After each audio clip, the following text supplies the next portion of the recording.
tanda-tanda wujud melangkah kesempurnaan iman itu ketika dibaca ayat-ayat Allah zadahum imana, maka orang itu ada tambahan, bertambah nilai keimanan. Ya contohnya gampang mawon membaca ayat itu bukan harus ayat Quran. Membaca ayat sebab ayat Allah, tanda kekuasaan Allah bisa melalui ayat Quran, bisa melalui jenengan kula sami melihat fenomena alam. Misalkan angin angin sing apa caranya itu umpat mabit bikin rumah pada roboh, pohon-pohon roboh. Panjenengan melihat ayat itu, begitu jenengan melihat tanda-tanda angin apa sing kencang banget itu, jenengan mengucap kalimat subhanallah, astagfirullah, kadang anak adzan ketika angin. Nah, dibacalah ayat Quran dari ayat Quran yang itu bertambah ayatnya. Contohnya kita membaca ayat yang jarang dibaca padahal ayat itu isinya ayat itu tentang awak kita setiap detik dalam sepanjang hidup, tapi jarang dibaca. Contoh Bismillahirrahmanirrahim. Kaifa takfuruna billahi wa kuntum amwatan fa ahyakum summa yumitukum summa yuhyikum summa ilaihi turja'un. Itu ayat dibaca, jarang dibaca. Paling dibaca bulan Ramadan tadarus. Nek isinya ayat itu sebenarnya ada pada kita setiap saat ketika kita masih hidup. Contohnya ayat Bismillahirrahmanirrahim. Wallahu akhrajakum min butuni ummahatikum la ta'lamuna syai'a wa ja'ala lakumus sam'a wal absara wal afidah la'allakum tashkurun. Ayat itu wonten. Isinya ayat itu ada pada kita, yang jarang kita baca. Nah, ketika dibaca ayat itu contoh jenengan tambah ayat tambah iman sedikit. Ayat yang nomor 2 ngene iki. Wallahu akhrajakum min butuni ummahatikum la ta'lamuna syai'a wa ja'ala lakumus sam'a wal absara wal afidah la'allakum tashkurun. Dibalik, dibalik. Keterangannya dibalik. Kenapa kita wajib bersyukur? Kenapa manusia itu dituntut oleh Allah harus untuk bersyukur? Ini pertanyaannya. Jawabannya sebab kita sudah dikeluarkan oleh Allah. Maaf, bukan Allah yang melahirkan, ibu kita yang melahirkan atas izin kehendak Allah. Dan ketika kita dilahirkan kondisinya seperti apa? Dan kita seperti apa? Wallahu akhrajakum min butuni ummahatikum la ta'lamuna syai'a. Ibu kita mengandung. Saat melahirkan tanpa bantuan, tanpa pertolongan Allah tidak mungkin.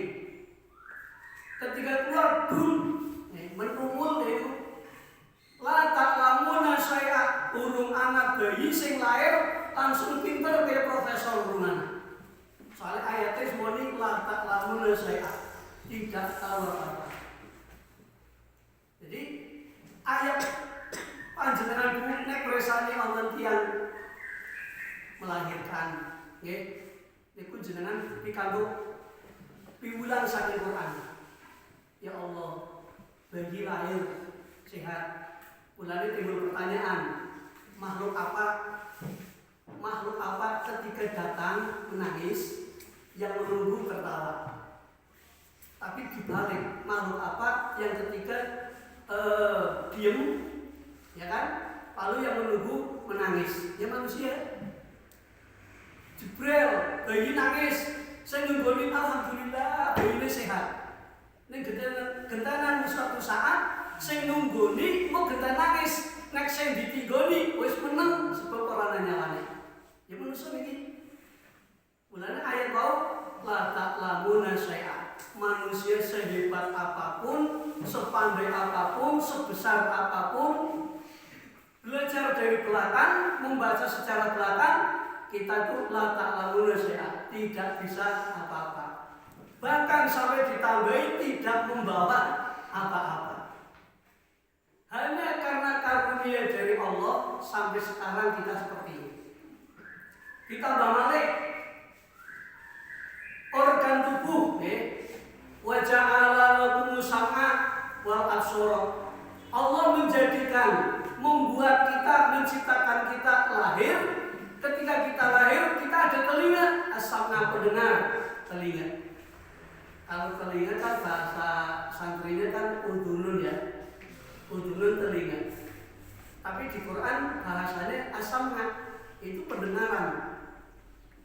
Masya Allah Bu, Masya Allah nih adik-adik. Bayi lahir satu tidak bisa punya apa-apa, terus dikasih oleh Allah pendengaran berfungsi mana? Seandainya kita lahir ada telinga, tapi sampai tua tidak mendengar, ya Allah, kenikmatan pulang. Wal absar, penglihatan. Kalau makna mata adalah ainun. Tapi ini penglihatan. Kita dikasih kedua mata bisa melihat. Seandainya ada dua mata tidak melihat, walaupun telinga mendengar, hidup tidak ada kenikmatan. Terus wal afidah, hati. Hati ini nek di bahasa Al-Quran itu kolbun, bukan kalbun. Kalbun itu anjing. Hati itu kolbun. Nah, Allah memberikan kita bukan kolbun, tapi al-afidah, organ tubuh yang fungsinya untuk kita membuat menjadi punya rasa, ya punya perasaan. Itu hati sebenarnya. Nah, setelah kita membaca ayat itu, apa tugas kita dari Allah? La'allakum tashkurun. Lo sering cerita, seandainya kita dilahirkan jadi makhluk kok ayam boiler, umurnya ini 45 hari. Kalau kita diciptakan oleh Allah, kok makhluknya bukan saya, bukan kamu, tapi kok wujudnya ayam boiler, umurnya tidak lama. Kalau umurnya sampai 1 tahun, dagingnya tidak enak. Enaknya umur 45 hari. Masa umur 45 hari harus mati? Itu takdir. Ayam seperti itu. Kita jadi manusia. Maka ayat ini ditutup dengan kalimat la'allakum tashkurun. Kon bersyukur. Nah, terus setelah itu kembali kepada keimanan. Bersyukur ini melalui proses ya, belajar ilmu Allah, belajar tentang Al-Quran, di dalam Al-Quran itu ada apa, belajar tentang kekuasaan Allah. Nah, setelah menjadi orang mukmin, mestinya kan kita ingin, kita sudah diciptakan oleh Allah makhluk yang sempurna. Kalau kadang-kadang berisan tentang Indonesia, kalau merinding itu kok tentang kontes tafsir Quran ya Allah, Tuhan itu salah banget. Orang yang ikut dalam kontestan tafsir Quran dan televisi kan malah orang yang tidak melihat bisa hafal. Saya yang seperti ini belum bisa hafal. Tapi tidak mengurangi keutamaan daripada yang Allah berikan adalah kita tetap untuk bersyukur. Itu prosesnya panjang. Setiap hari buka Quran. Kalau kita malah yang normal buka Qurannya bulan puasa kok, untuk ada bulan puasa. Nah, tanda-tanda iman mendekati kesempurnaan pertama, ketika orang-orang itu dibacakan atau disebut asma Allah, wajilat qulubuhum, hatinya bergetar. Contoh lah ya, contoh. Kita lagi santai, lagi asik, lagi happy. Tahu-tahu mendengar kata-kata, mendengar kalimat inna lillahi wa inna ilaihi raji'un. Itu biasanya nonton apa dulu? Oke. Nah, ketika ada siaran bahwa ada orang yang kembali kepada Allah, bagaimana reaksi reaksi hati kita, bergetar atau tetap tenang. Kita ada keimanan. Lalu yang kedua, wa idza tuliyat alaihim ayatuhu zadahum imana. Ketika dibaca tanda-tanda kekuasaan Allah, ayat-ayat Allah, maka orang itu bertambahlah, zadahum imana, bertambahlah mereka dalam keimanannya. Contoh seperti ini contohnya. Contoh, ketika kita melihat di HP kemarin, itu yang api yang besar di pasar Banjarnegara, kita membayangkan kalau apinya akhirat seperti apa. Ya, api yang melalat si jago merah, yang melalat pasar, itu sudah panas sampai bejek bengkok. Kita bayangkan kalau api akhirat itu seperti apa ya. Kita merenung, disebut dalam Al-Quran asyadul harrah. Api di akhirat itu api yang sangat super dahsyat panasnya. Perbandingannya adalah kalau api di dunia ini itu baru iklimnya, baru hawane akhirat. Sekarang kalau apinya akhirat, subhanallah. Nah, kita diberitakan oleh Allah, kalau iman kita bertambah, ingin bertambah, kapan, di mana dibaca ayat Allah, orang itu bisa tambah imannya.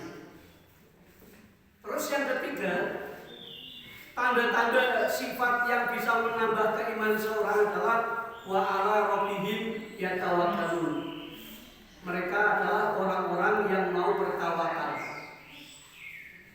Fa idza azamta fatawakkal 'ala Allah, innallaha yuhibbul mutawakkilin. Ketika manusia punya keinginan, punya cita-cita, tapi ikhtiarnya harus. Contoh, adik-adik yang sekolah, semua anak sekolah inginnya lulus. Ujian inginnya lulus, bahkan ingin prestasinya tinggi. Itu keinginan kalian. Tapi yang menentukan Allah. Dan kita harus ikhtiar. Nah, dalam kehidupan kita punya keinginan, dua kekarepan sing skalane maksimal, tapi Allah menghendaki lain. Kita harus bertawakal berserah. Nah, orang yang bertawakal niki, wong sing tawakal niki dhateng Allah, setelah kita ikhtiar, hasilnya tidak sesuai dengan keinginan hati, sadar ini adalah dari Allah, maka itu adalah termasuk orang yang kategori mendekati satu titik kesempurnaan dalam iman. Terus setelah tawakal, nomor 4, alladzina yuqimuna sholata wa mimma razaqnahum yunfiqun. Tanda-tanda orang yang bertambah dalam atau meningkat mendekati kesempurnaan iman, yuqimuna sholat, orang-orang yang istiqomah, konsekuen.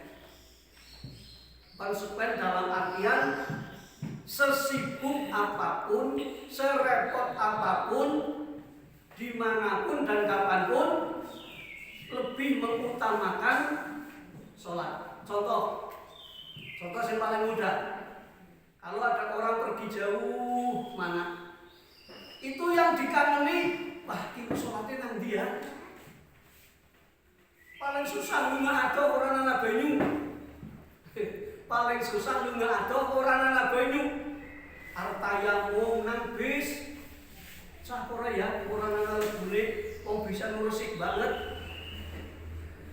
Niki tanda-tanda orang yang beriman atau yang tambah, meningkat tambah keimanannya, orang yang yuqimuna sholat. Nah ini adik-adik, saya sedikit bukannya komplain. Kalau saya komplain, saya bertentangan dengan zaman. Saya sering melihat ada orang tua, weh, mana yang sholat? HP ini leren, apa yang dijawab? Bebas. Bocah tutularan HP, wayahe adzan, isi tekan ditinggal sholat tekan kono iki nang kono bae mandang dielenge Mas ya sholat isi tak waktune sementeng jawabane bebas.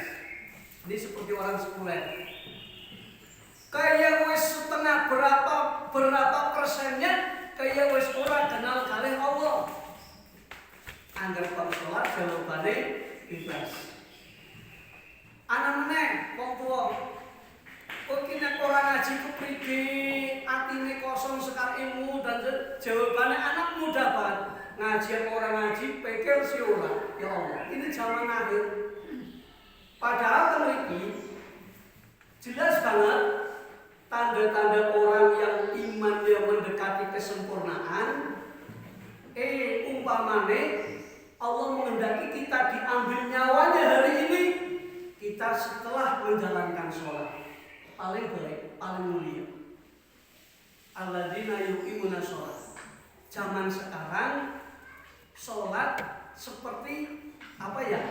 Maaf ya, anak-anak sekarang baik laki maupun perempuan. Ya Allah, virus yang paling mengerikan bukan corona, tapi virus sinten ati niki. Harus dolanan HP bukan kita menolak HP, bukan. Di sisi lain, maka orang tua dulu, para ulama membuat satu platform mengatakan al-muhafadzatu ala qadimis sholih wal ahdudu bijadidil aslah. Maksudnya apa? Generasi milenium. Apa generasi aluminium? Generasi milenial. Kamu punya tugas hidup di zaman sekarang. 2, itu apa? Kita menjaga, melestarikan apa yang dilakukan oleh orang-orang soleh terdahulu dan kita mengambil sesuatu yang baru di era zaman ini tapi digunakan untuk kebaikan. Coba kalau kita main HP berhari-hari sampai tidak sholat, dosa enggak? Yang dosa karena tidak sholat apa karena main HP-nya? yang jadi dosanya karena tidak sholat apa karena main HP-nya? Yang mana? Yang dosa itu karena meninggalkan, tapi penyebabnya gara-gara ini jangan sampai terjadi. Miris kalau ini mulia zaman sedikit ya Allah. Allah jantulana masya Allah. Kadang-kadang kalau saya nggih angger orang tua iyalah bocah dolan ape nasi kelalen Ramadan. Barang Ramadan sih palane ngirit. Kenapa sing dibahas nang wong iki anak main HP berapa hari berapa jam sampai lupa ndak makan ini malah diprihatinkan. Tapi ketika ndak sholat dibiarin. Ini keliru. Ya oke lah, nggih. Soalnya zaman sekarang kita hidup itu seperti hidup di pinggir pantai. Kalau bikin rumah bentengnya tidak kuat, maka rumah kita terbawa ombak. Sekarang sudah HP masya Allah, ya. Silakan saya pesan adik-adik yang putri maupun yang putra silakan. Tapi tadi saya sampaikan wal ahdudu bijadidil aslah, ambil. Sebab HP itu zaman Nabi Adam belum ada. Zaman Rasulullah Muhammad SAW belum ada. Zaman para wali belum ada. Ada zaman sekarang. Berarti kan barang baru ya. Silakan. Tapi gunakan untuk hal kebaikan. Jangan sampai melupakan sholat. Jangan sampai melupakan thalabul ilmi. Jangan sampai melupakan kita zikir kepada Allah. Soalnya zaman sekarang maaf sudah ngeri. Mungkin eranya ibu-ibu yang dulu-dulu masih kenal. Ada orang duduk di surau atau musola yang dibaca adalah sholawat Nabi. Yang dibaca adalah misalkan manaqib, misalkan dalail khairat. Anak yang sekarang ini tidak kenal dalail khairat siapa. Kalau kaki dalail mungkin tahu. Karena sekarang sudah dibalik 75% derajat Celcius. HP itu jadi idaman. Kalau sing HP-ne cek cek nggih, lunga blas arep maring ndi nang stadion nang terminal, HP ini KRB kudu balik. Asalnya HP sudah seperti setengah nyawa. Silakan, tapi untuk yang baik. Yang baik pun, contoh kalau era sekarang kan anak-anak ini sekolah kan harus pakai HP kan, itu beli kuotanya untuk mengerjakan soal lewat HP itu baik. Tapi kalau sampai mengerjakan soal meninggalkan sholat ya tidak baik juga. Maka oke lah, diatur sedemikian rupa. Wa yuqimuna sholat. Jadi zaman sudah seperti ini, silakan, tapi jangan meninggalkan jati diri kita sebagai orang mukmin. Alladzina yuqimuna sholata wa mimma razaqnahum yunfikun. Tanda-tanda orang yang mendekati, bertambah atau sampai mencapai puncaknya keimanan yang sempurna setelah sholat, itu termasuk orang yang menginfakkan sebagian harta yang dimiliki atau harta yang diberikan oleh Allah. Kalau memang alladzina yuqimuna sholat sudah, wa mimma razaqnahum yunfikun sudah. Hasilnya apa?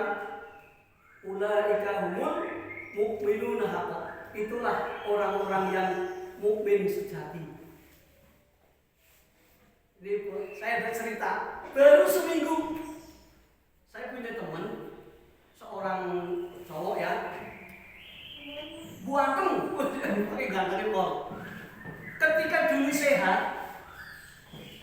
sehat, itu profesinya di tempat hiburan terus terang, ya, bareng sama satu panggung. Dari dulu saya bilang, mas sholat dulu, sholat ngapa? Orang sholatan urung masane mati ya urung mati. Jawabannya penak banget kan? Neng nganyel ke hati. Sekian lama ndak ketemu lagi sakit belekat nang teras musola terminal. Ngantuk. Yo kalau kayak ketemu dia langsung masya Allah begitu aja dan niku mas pakai elingaken Gusti Allah dingelingaken aja dikaitkan karo kowe mas kowe ora bisa tetep bisa. Suwe maneh pirang bulan rakep krungu-krungu adi adzan. Lah ya Allah, gaul adzan memang sudah punya cita-cita. Ketika bulan Rajab, kula ketemu takjak salat urung gelem. Bulan Saban urung gelem, tapi terus janji, Mas nyo diwai sehat, menangi Ramadan yo tobat. Yo harus salat. Temenan puasa pertama adzan, suaranya cempreng tapi ora apa-apa. Niku esen duwe umur masih bisa sholat. Karena apa? Ini adalah rahasia Allah. Hidayah dibolak-balik sama. Hidayah yang sudah mapan di hati, amal soleh sudah mapan di hati. Berapa tahun kemudian hidayah dicabut, bisa orang itu jadi kafir. Contohnya siapa?